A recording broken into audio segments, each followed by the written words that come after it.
मित्रांनो, दिल्ली कॅपिटल्स 30 मार्च रोजी विशाखापट्टणम येथे होणाऱ्या सामन्यात के. एल. राहुलला मैदानात उतरवणार आहे.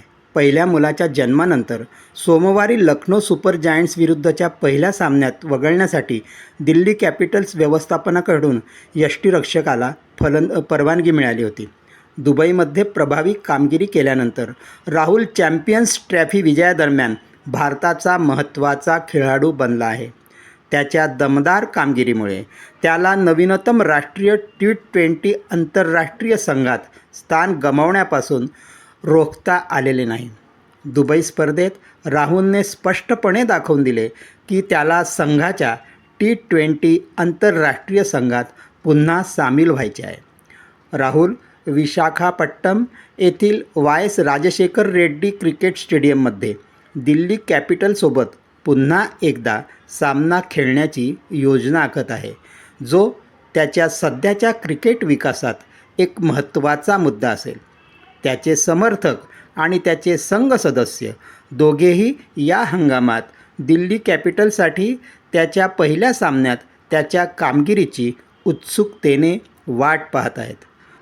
राहुलच्या पुनरागमनामुळे आंतरराष्ट्रीय क्रिकेट कौशल्य तसेच त्याच्या अलीकडील स्पर्धा यांच्या अनुभवातून मिळालेल्या मजबूत स्पर्धात्मक कामगिरीमुळे दिल्ली कॅपिटल्सची फलंदाजी बळकट झाली आहे, यात शंका नाही. Delhi Capitals Indian Premier League 2025मधील त्यांच्या 10व्या सामन्यात हैदराबाद विरुद्ध सामना करणार आहे. हा सामना रविवार 30 मार्च रोजी वाय.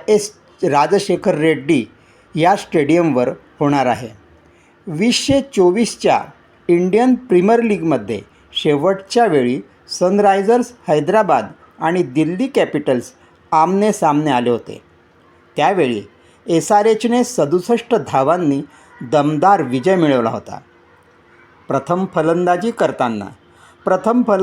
करताना त्यांनी 7 विकेटच्या मोबदल्यात 266 धावा केल्या होत्या.